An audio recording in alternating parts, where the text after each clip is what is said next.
জটা বুড়ি তার দোকানে তালের কাঁদিগুলো সাজিয়ে আর পাশে একটা ঝুড়িতে কচি কচি তালের শাঁস ছাড়িয়ে রেখে বিক্রি করছে। তাল গাছের নিচে হারিকেন হাতে এক ভয়ঙ্কর ডাইনি দাঁড়িয়ে, আর তাল গাছের উপরে সাদা শাড়ি পরা এক বুড়ি তাল পারছে। রাত তখন ঠিক 1:45। হাতে হারিকেন নিয়ে এক ডাইনি ও জটা বুড়ি তাল বাগানে প্রবেশ করে। তারপর একটা তাল গাছের নিচে দাঁড়িয়ে ডাইনি হাতের হারিকেনটা উঁচু করে ধরতেই জটা বুড়ি তর তর করে তাল গাছে চড়তে শুরু করে।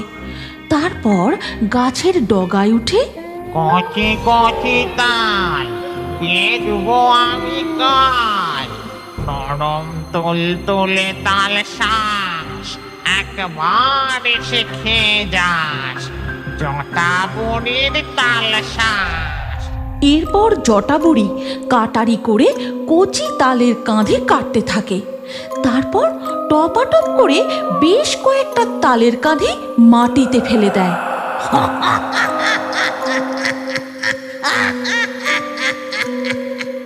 তারপর জটা বুড়ি নিচে নেমে আসে। ডাইনি ও জটা বুড়ি তালের কাঁধিগুলো নিয়ে তাল বাগানের মধ্যে দিয়ে কোথায় যেন চলে যায়। এর পরের দিন সকালবেলা রামপুরের হাটে দেখা যায়, খেয়ে যাও খেয়ে যাও, আম পোড়ার শরবত খেয়ে যাও। এমন ঠান্ডা শরবত খেলে একেবারে কাঁপুনি দিয়ে শীত ধরে যাবে। খেয়ে যাও খেয়ে যাও, পাঁচুর স্পেশাল আম পোড়ার শরবত খেয়ে যাও। এ হলো পঞ্চানন। রামপুরের সবাই ভালোবেসে পাঁচু বলে ডাকে। এই পাঁচু হাটে নানান জিনিসের ব্যবসা করে, কিন্তু কোনো জিনিসেই তেমন লাভ করতে পারে না। কি গো পাঁচু ঠাকুরপো, আমাকে খাওয়াবে না তোমার আম পোড়ার শরবত? দাও তো দেখি এক গ্লাস। হ্যাঁ হ্যাঁ, এক্ষুনি দিচ্ছি বৌদি, এক গ্লাস মাত্র 10 টাকা। ঠিক তখনই পাঁচুর দোকানের উল্টো দিক থেকে শোনা যায়, তাল শাঁস, নরম কচি কচি তাল শাঁস, এই গরমে নরম নরম কচি কচি রসে ভরা মিষ্টি তাল শাঁস খেয়ে যাও, আমার তাল শাঁস মাত্র 5 টাকা। ঠিক এই বুড়িটার কারণেই পাঁচু তার ব্যবসায় ঠিকঠাক লাভ করতে পারে না। পাঁচু যাই বিক্রি করুক না কেন, এই বুড়িটা তেমনই কিছু জিনিস নিয়ে এসে আরো কম দামে খদ্দেরকে দিয়ে দেয়। নরম নরম তুলতুলে তাল শাঁস, ওরে তোরা একবার খেয়ে যাস, জটা বুড়ির তাল শাঁস তাল শাঁস। হাটের বেশ কয়েকজন জটা বুড়ির তাল শাঁসের দোকানের সামনে গিয়ে ভিড় করে, আর ওদিকে পাঁচুর দোকান একদম ফাঁকা। কি বিদঘুটে দেখতে ওই বুড়িটাকে, যেন মনে হয় সদ্য ঘাট থেকে উঠে এসেছে। ওই বুড়িটা আসলে কে কি জানি বাবা, কোথা থেকেই বা এই রামপুরের হাটে আসে তাও জানি না। জটা বুড়ি তার দোকানে তালের কাঁদিগুলো সাজিয়ে আর পাশে একটা ঝুড়িতে কচি কচি তালের শাঁস ছাড়িয়ে রেখে বিক্রি করছে। ও বুড়িমা, আমাকে 10 টাকার তাল শাঁস দাও দেখি। এখনই দিচ্ছি মা। এরপর জটা বুড়ি কলা পাতার প্লেটে 2টো তাল শাঁস বউটাকে দেয়। তারপর একে একে বাকি খদ্দেররাও তাল শাঁস কিনতে থাকে, আর ওদিকে পাঁচু তার দোকানে গামছায় করে মাছি তাড়াতে থাকে। না, আজকের বিক্রি বাটাটাও একেবারে মাঠে মারা গেল। যাই, বাড়ি ফিরে যাই। এরপর পাঁচু তার সরঞ্জাম ঝুড়িতে করে নিয়ে বাড়ি ফিরে যায়। তখন তার বউ তাকে দেখে বলে, কি গো, আজ হাটে কেমন বেচা কেনা হলো? আর বেচা কেনা, ওই বিদঘুটে বুড়িটা যতদিন রামপুরের হাটে আসছে আমার বেচা কেনা একেবারে ডকে তুলে দিয়েছে। আজ বুড়িটা হাটে তাল শাঁস নিয়ে এসে হাজির। হ্যাঁ, সে কি গো, তারপর কি হলো? তারপর আর কি হলো, এই গরমে সবাই আমার আম পোড়ার শরবত ছেড়ে ওই বুড়ির দোকানে গিয়ে ভিড় জমায়। তুমি বলো গিন্নি, তাল শাঁস পেলে কেউ কি আম পোড়ার শরবত খাবে? শোনো না, বলি কি, কাল হাটে তুমিও তাল শাঁস বিক্রি করো, আর ওই বুড়ির থেকে কম দামে বিক্রি করবে, তাহলে আর কেউ ওর দোকানে যাবে না। সে না হয় বুঝলাম, কিন্তু আমি কচি তাল পাবো কোথা থেকে? কেন, মাঠের দিকে যাবার পথে ওই যে বড় তাল বাগানটা পড়ে, ওখানের গাছগুলোয় প্রচুর তাল ধরেছে। আজ রাতে তুমি আর আমি ওখানেই যাব। এরপর রাত্রিবেলা পাঁচু ও তার বউ যায় ওই তালের বাগানে। আর ঠিক তখনই সেখানে তারা যা দেখে তাতে তাদের হাড় হিম হয়ে যায়। কই গো, তাড়াতাড়ি গাছের আড়ালে লুকিয়ে পড়ো, ওরা আমাদের দেখতে পেয়ে গেলে আর রক্ষে নেই।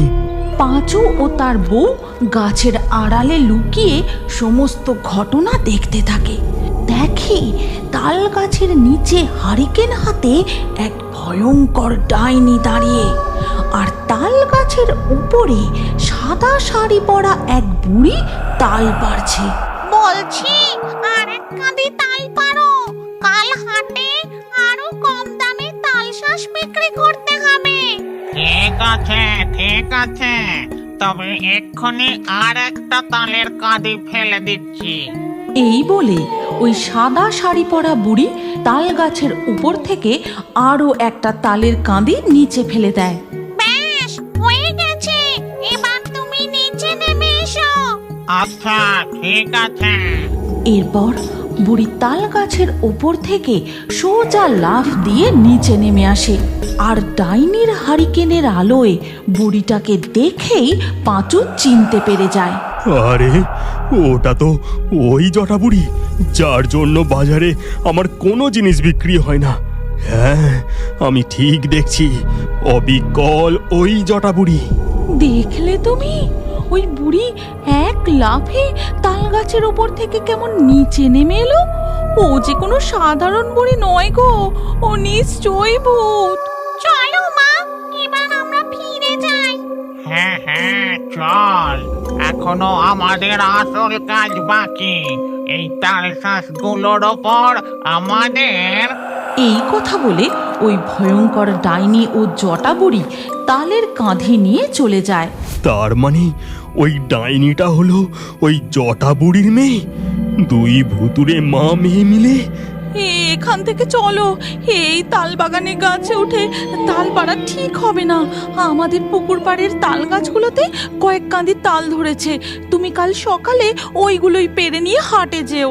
ঠিক আছে, তাই করব। এই রাত বিরেতে আর তাল গাছে ওঠা উচিত হবে না। কাল সকালেই তাল পেরে হাটে নিয়ে যাব। পাঁচু ও সুনিতা তাদের বাড়ি ফিরে যায়। এরপর ধীরে ধীরে সকাল হয়ে যায়। পাঁচু নিজেদের গাছ থেকে কচি তাল পেরে হাটে নিয়ে গিয়ে দেখে ততক্ষণে ওই জটা বুড়ি তার দোকান সাজিয়ে তাল শাঁস বিক্রি করতে শুরু করে দিয়েছে। নরম নরম তুলতুলে তাল শাঁস, ওরে তোরা একবার খেয়ে যাস। জটা বুড়ির তাল শাঁস তাল শাঁস। একে একে সবাই বুড়ির তাল শাঁসের দোকানে ভিড় জমায়। এই দেখে পাঁচু ডাক দিতে শুরু করে, আমার দোকানের তাল শাঁস খেয়ে যাও।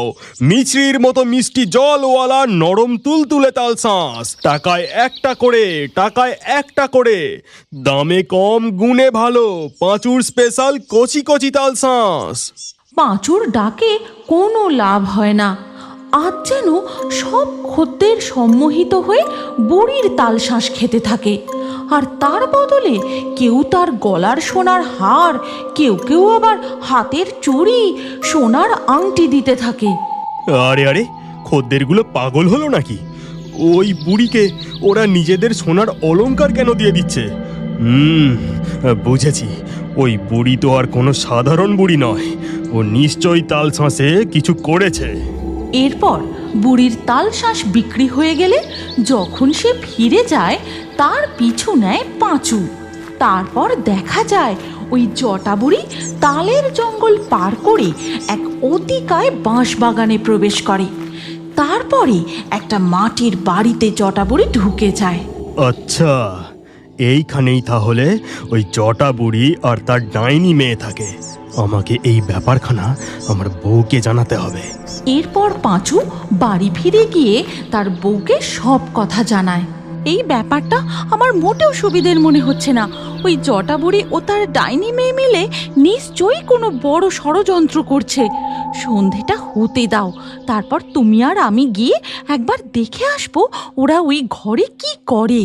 এরপর সন্ধ্যা হতেই পাঁচু ও তার বউ যায় ওই জটা বুড়ির কুঁড়ে ঘরের কাছে, আর লুকিয়ে লুকিয়ে জানলা দিয়ে দেখতে থাকে। মা, আর মাত্র কদিন তুমি রামপুর হাটে এইভাবে জাদু করার তাদের সোনা দানা আমাদের কাছে চলে আসবে। তারপর সিন্দুকগুলো ভরে গেলে আমরা এই গ্রাম ছেড়ে অন্য গ্রামে পালাবো।